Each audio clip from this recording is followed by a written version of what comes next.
Real Bus está de volta à estrada. Uma volta responsável e controlada, seguindo todo o protocolo de higiene recomendado pelas autoridades de saúde. Uso obrigatório de máscaras, álcool em gel para todos, higienização completa dos ônibus e renovação do ar a cada minuto durante o trajeto. Se o seu destino for João Pessoa, Campina Grande, São João do Cariri, Serra Branca, Sumé, Monteiro, São José dos Cordeiros ou São Sebastião do Umbuzeiro, conte com a gente. Mesmo em tempos desafiadores, o compromisso da Real Bus é com a sua satisfação. Que bom e que alegria nos reencontrarmos nessa manhã de quinta-feira, hoje 23 de dezembro. Está se aproximando a grande festa do musical natalino, que será celebrado neste próximo sábado, dia de Natal, nas dependências da Igreja do Calvário. Eu tenho dito, através dos nossos programas, que ninguém sabe o dia exato em que Jesus nasceu. Não foi no dia 25 de dezembro. 25 de dezembro é apenas uma data referencial em que toda a cristandade, todos os povos, em todo o mundo, agradece e celebra o nascimento daquele que veio buscar e salvar o que se havia perdido. Lamentamos porque muitos, nesses dias, estão celebrando o Natal de forma errada, onde Papai Noel rouba a cena do aniversariante que é Jesus. Mas você precisa de ouvir e você está convidado com a sua família a assistir, participar do que foi o primeiro Natal, como tudo aconteceu. Neste sábado, às 19h30, Igreja do Calvário. Estamos juntos para a realização de mais um programa Opção para a Vida e nós vamos ficar agora com o conjunto Embaixadores de Sião, interpretando a música Rosto de Cristo. Você precisa de conhecer esse Jesus que, embora padeceu lá na cruz, ao terceiro dia ressuscitou e está vivo, presente hoje em nossos dias. E eu espero que você deleite-se com esta música. Fiquemos, portanto, com os Embaixadores de Sião, o Rosto de Cristo.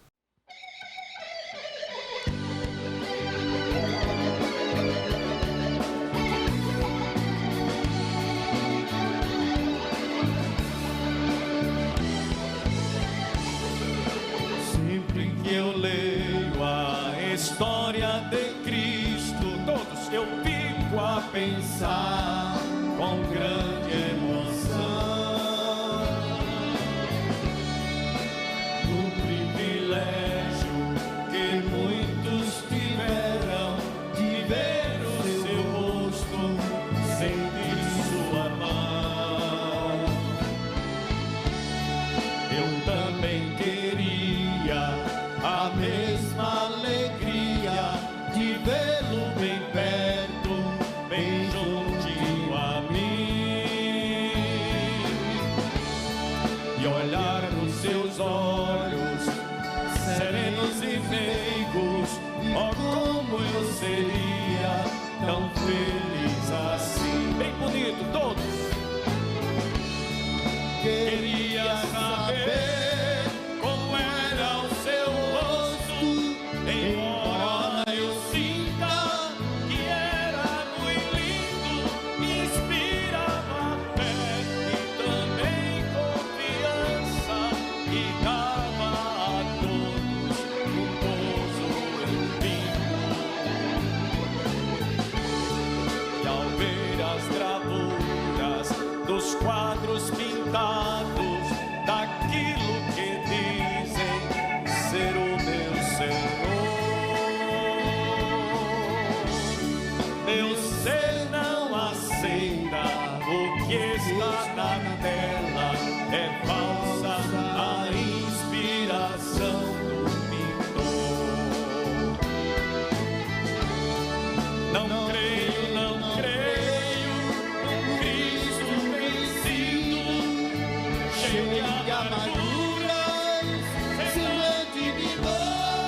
Eu creio num Cristo de rosto alegre, pois serei um Cristo.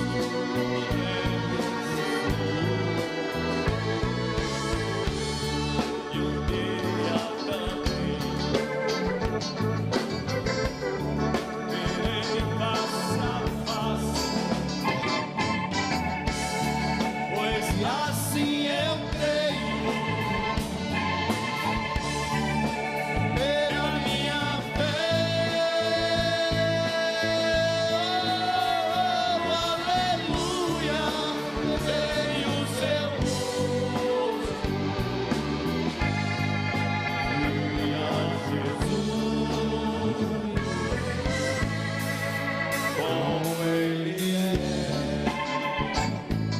E ao ver as gravuras dos quadros pintados, daquilo que dizem ser o meu Senhor,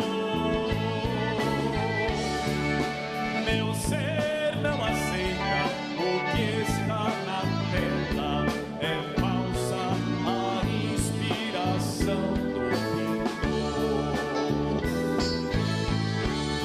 Não creio, não creio no Cristo vencido, cheio de amarguras, semblante de dor. Eu creio no Cristo e rosto alegre, pois creio no Cristo que é vencedor. E um dia também verei face a face, pois assim eu creio, pela minha fé. Aleluia, verei o seu rosto, verei a Jesus. Como Ele é. Aleluia. Oh, aleluia. Verei o seu rosto, verei a Jesus. Como Ele é.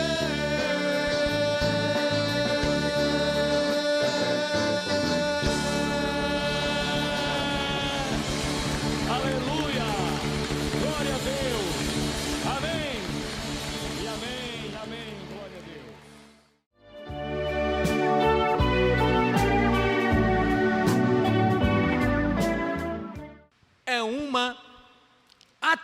É uma atribuição dada ao Espírito Santo, que é dado ao próprio Jesus, que é dado ao nosso Deus Pai.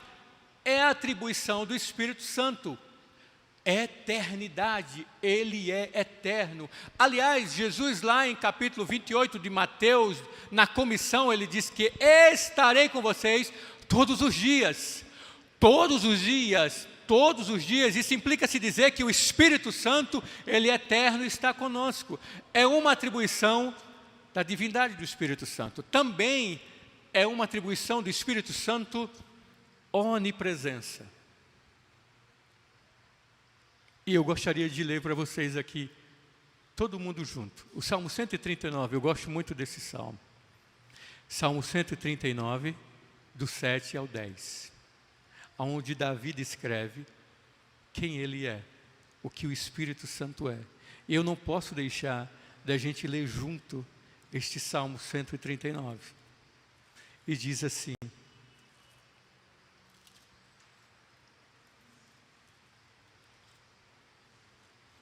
do 7 ao 10. Para onde me ausentarei do teu Espírito? Onipresença. Para onde me ausentarei do teu Espírito? Para onde fugirei da tua face? Se subo aos céus, lá estás. Se faço a minha cama no mais profundo abismo, lá estás também. Se tomo as asas da alvorada e me detenho nos confins dos mares, ali, ainda ali, a tua mão me guiará e a tua mão direita me susterá. Aleluia! Isso mostra que o Espírito Santo de Deus, Ele é onipresente, Ele está em todo lugar. O Espírito Santo não é só eterno, Ele também não é só onipresente, mas Ele é onipotente, Ele tem poder. Em Lucas 1,35, o Espírito Santo virá sobre você, quando o anjo diz a Maria, o Espírito Santo virá sobre você, e o poder do Altíssimo a envolverá em sua sombra. Ele tem poder para mudar. Só Ele. Nem minha força, nem sua força tem poder para nada, se não for o agir do Espírito Santo e o poder da graça dele sobre nossas vidas e na vida da igreja. Então é uma atribuição da divindade do Espírito Santo, ele é poderoso, irmãos, e ele também é onisciente. Em 1 Coríntios 2,10 diz: Deus, porém, revelou isso a nós por meio do Espírito Santo. Onisciente. Deus, porém, revelou isso a nós por meio do Espírito Santo. Existe também alguns símbolos do Espírito Santo, como vestimenta. A gente pode encontrar na Bíblia como vestimenta, um símbolo do Espírito Santo, a pomba, o penhor, o fogo, o óleo, o selo, o servo, a água e o vento. Tudo isso é uma simbologia do Espírito Santo atuando na igreja. Agora, irmãos, o que nós podemos, e nós vamos começar a mergulhar na entrada da palavra agora. O Espírito Santo está no Velho Testamento. Em Gênesis capítulo 1, versículo 2, o Espírito de Deus se movia sobre a face das águas. Você vai entender que o Espírito Santo, ele aparece também na criação. Tanto Deus Pai como Deus Filho e Deus Espírito Santo está junto na criação. Ele não apareceu de agora, não só foi na descida do Espírito Santo, ele também já operava no Velho Testamento, e a gente pode entender que desde a criação e até agora nós temos a presença, e agora muito mais com a descida no dia de Pentecoste, da unção do Espírito Santo, e nós vimos agora em Gênesis 1, 2, que ele estava lá no começo. Amém, irmãos? O Espírito Santo de Deus estava lá. A palavra diz que o Espírito de Deus se movia sobre a face das águas. O Espírito Santo traz vida.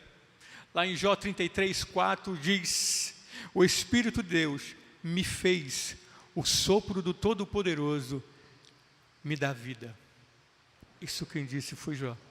O Espírito de Deus me fez, o sopro do Todo-Poderoso me dá vida. Agora, nós vamos entender e nós vamos ver a atuação do Espírito Santo na vida de algumas pessoas no Velho Testamento. E eu quero me deter em duas pessoas só. Em profetas e reis. Não quero me estender porque tem muita coisa para a gente fazer, ou falar, ou tinha muita coisa para a gente ver, mas eu não quero cansar a igreja. Nós podemos ver em duas pessoas, em dois profetas, um substituindo o outro, do agir do Espírito Santo na vida deles. E um dos profetas foi Elias. Em 1 Reis 17, você vê que Elias prediz a vida, a viúva de Sarepta. Se você ver essa história no capítulo 17 de Elias, ele prevê a grande seca e ele vai para lá porque é determinado por Deus, impelidos pelo Espírito Santo, ele vai para lá. E nós vamos ver que Elias, nós já conhecemos a história de Elias, que é um homem, né, que foi usado pelo Espírito Santo de Deus. Vamos ver também que, se já lemos em 1 Reis, capítulo 18, em que Elias também prediz com os profetas de Baal, aquilo que a gente já viu, muitas das vezes, pessoas aqui no púlpito pregar, sobre o massacre que houve dos profetas de Baal em relação ao nosso Deus. Nós vemos que foi Elias que foi usado pelo Espírito Santo, e no que aconteceu, já em 2 Reis, aparece um outro personagem, Eliseu, que também foi usado pelo Espírito Santo de Deus. 2 Reis, capítulo 2, Eliseu é sucessor de Elias. E veja só, irmãos, eu gostaria que você não perdesse essa oportunidade de refletir agora. Eliseu, ele pediu a Elias porção dobrada do Espírito Santo. Em outras palavras, Eliseu pediu responsabilidade dobrada.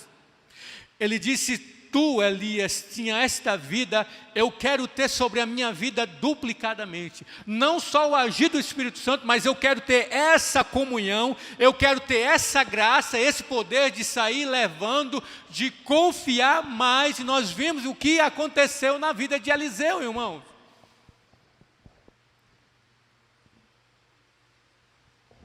Eliseu foi tremendamente usado pelo Espírito Santo.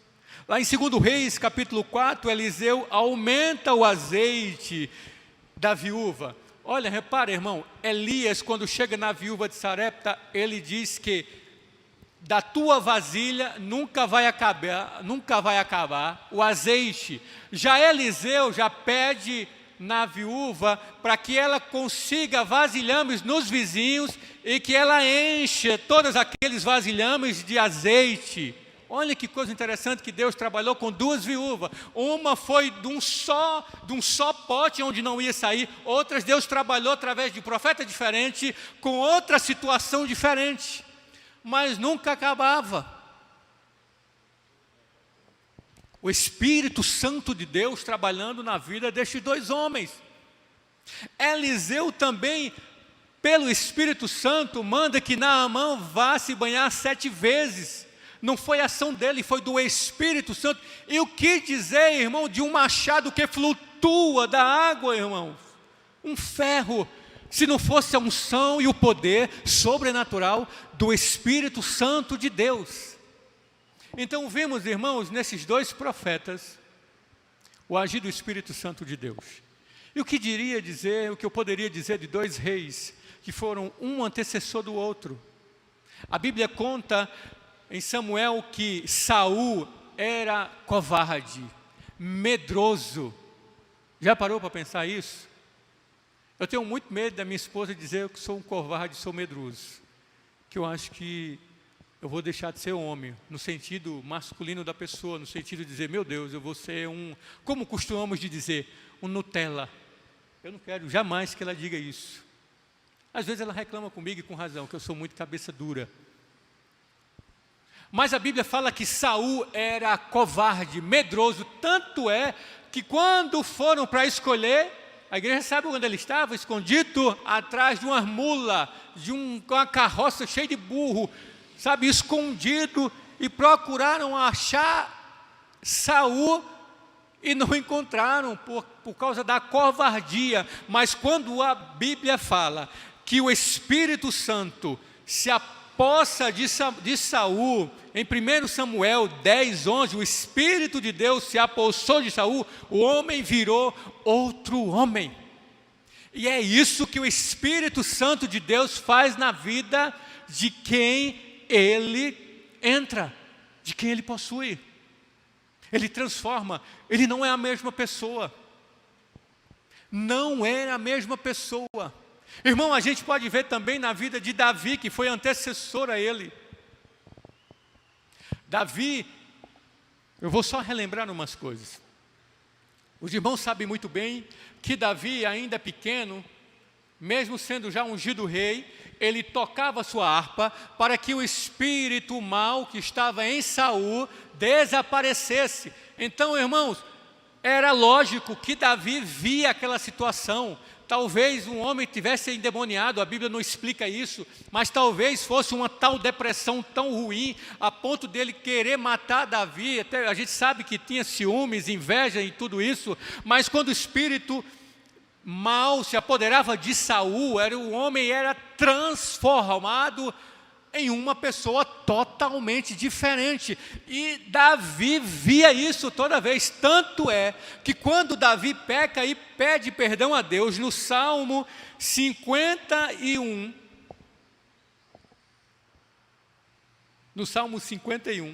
Davi diz assim, 51, 11, não me lances fora da tua presença, não me retires o teu Santo Espírito. Com certeza Davi sabia que ele ia de mal a pior, porque ele retratava aquilo que ele via na vida de Saul quando ele era jovem ainda, porque escapava e saía o Espírito de Deus e vinha o Espírito do mal. E ele via e ele sabia que poderia acontecer com ele a mesma coisa. Então, quando ele peca e pede perdão a Deus, a primeira coisa que Davi diz, meu Deus, chorando talvez, diga: Senhor, não saia da minha presença, não se afaste de mim, e nem retire-te o teu Espírito Santo da minha vida. Davi sabia, meu irmão, o quanto era valioso o agir do Espírito Santo dele na vida dele. Davi sabia que ele estava, irmão,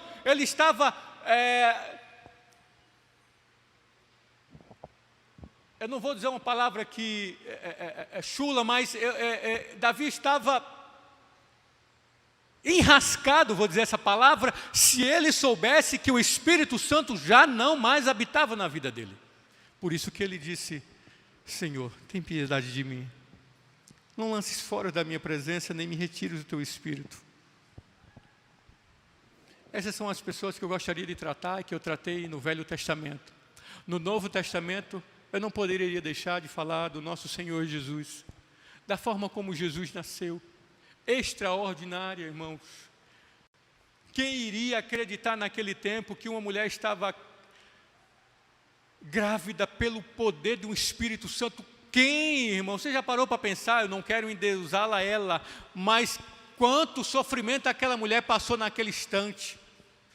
Até um anjo ter que vir falar com o noivo: olha, não é bem isso, não penses tal, o que ela tem é o Espírito Santo que foi atuado, derramado e envolveu na graça de Deus. Mas quem diria, irmão, de repente a mulher começa a barriga crescer, e ela não poder saber explicar e nem dizer que foi obra, serviu de chacota. Agora, graças a Deus que o marido estava com ela, teve que fugir.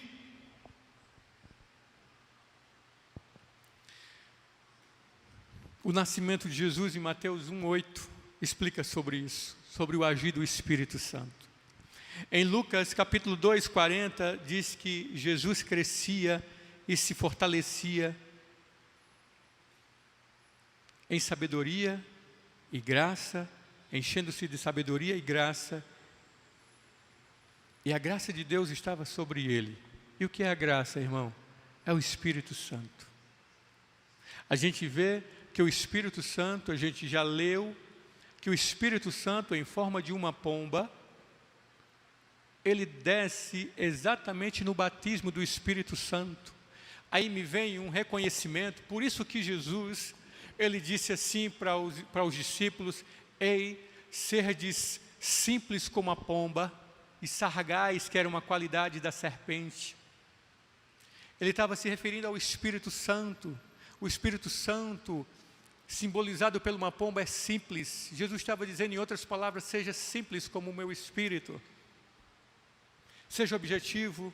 Você já parou para pensar que uma pomba, eu já falei sobre isso, se você está andando uma pomba, ela só tem uma direção para olhar, ela não olha, ela não tem um reflexo, ela só vê em cima da hora. Tanto é que quando você chega com o carro, ela se assusta, mas dá tempo de voar. Você pensa até que matou o bichinho, porque a única visão que ela tem é para frente.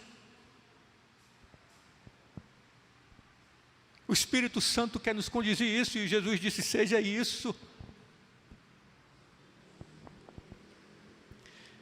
Em Lucas capítulo 10, Jesus manda a grande comissão dos 70, de 2 pessoas, evangelizando e agindo com poder. Agindo com poder. E eles agiram através do Espírito Santo. Os 70 que foram incumbidos por Jesus, foram incumbidos por Jesus, com o poder e a graça do Espírito Santo. Atuaram os milagres através do Espírito Santo. Em Atos capítulo 2, nós vemos o grande dia de Pentecostes. Aí eu gostaria de frisar. Irmãos, que privilégio nós temos. Que privilégio nós temos, irmãos, de ter o Espírito Santo, não só um momento na nossa vida, mas todo momento da nossa vida. Ei, irmão, você vai dormir, mas o Espírito Santo não dorme. Quando você acorda, ele já está sentado te esperando. Eu vou usar isso simbolicamente.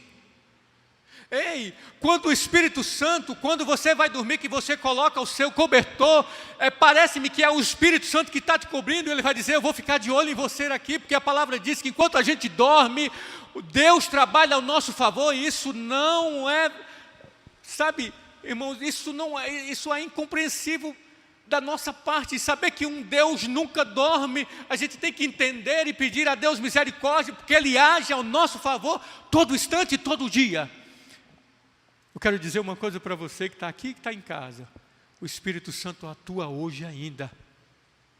Depois que Ele desceu do Pentecoste, Ele atua muito mais. No Antigo Testamento, Ele fazia suas aparições, usava. Enquanto Jesus vinha, Ele agia. Mas agora, Ele está aqui, irmão. Ele não sai. A Bíblia fala que para o demônio, para o inimigo agir, só tem uma coisa que ainda o impede de agir. É a ação do Espírito Santo. É a ação do Espírito Santo. E qual é a função do Espírito Santo, irmãos? A Bíblia nos ensina que antes da segunda vinda de Jesus, o Espírito Santo fará, ou realizará, ou será uma das grandes atribuições dele, é adornar a igreja para o encontro com o Senhor. Amém? A função do Espírito Santo, entre outras, é adornar a igreja, preparar a noiva para o encontro no grande dia para o Senhor. Ele atua ainda hoje. A tarefa do Espírito Santo, e eu estou já me caminhando para o final, é atuar na nossa vida poderosamente. Paulo, quando escreve essas duas cartas, a Gálatas e a Efésios, há uma situação muito peculiar que Paulo usa. Alguns cristãos estavam se embriagando por demais no vinho, e Paulo tem que escrever e dizer, irmãos, não enchei a cara, com outras palavras. Que mau testemunho vocês estão dando. Em vez de vocês fazerem isso, em vez de vocês sabem que se vocês se embriagarem, em Provérbios fala sobre isso, quando vocês se embriagam, vocês não têm mais noção de si, vocês não respondem por si, vocês não sabem nem o que fazem, vocês mudam de atitude. Então, ao invés de vocês fazerem isso, vocês devem ser cheios do Espírito Santo, porque quando vocês forem cheios do Espírito Santo, sabe o que vai acontecer, irmãos? A tomada de decisão não vai ser mais sua, é o Espírito Santo que vai tomar. Aquela versão de você não saber mais o que fazer, é o Espírito Santo que está te conduzindo. Quando você está cheio do Espírito Santo, ele faz essa alusão ao bêbado, é que uma pessoa está cheia, irmão, do Espírito Santo de Deus, e a igreja tem que estar cheia nesses últimos dias para vencer o maligno. Agora,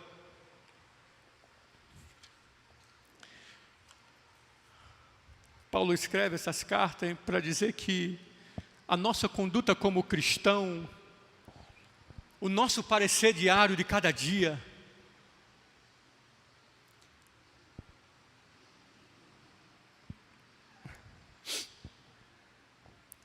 tem que ser um genuíno cristão. 2 Timóteo capítulo 3, eu acho que versículo 9, não sei se diante, não me lembro agora. Mas todos aqueles, diz assim, todos aqueles que querem viver piedosamente em Cristo Jesus serão perseguidos. Em outras palavras, todos aqueles que querem viver cheio do Espírito Santo é perseguido. Aí eu quero voltar e finalizar com isso. Eu tenho uma proposta para a igreja nesta noite. O Espírito Santo, como eu disse aqui, ele tem atributos pessoais, ele se entristece.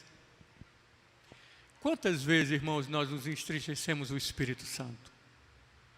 Quantas vezes, por nosso agir, por nosso querer, por sabermos que, ou acharmos que sabemos demais, ou acharmos porque nós dominamos aquilo tudo, eu dito as regras, eu faço as coisas, E isso é entristecer o Espírito Santo de Deus. Quantas das vezes a minha vontade é falar mais alto do que a outra, porque eu tenho autoridade. Quantas das vezes nós apagamos o agir do Espírito Santo nas nossas vidas por isso. Aí eu quero chegar num denominador comum.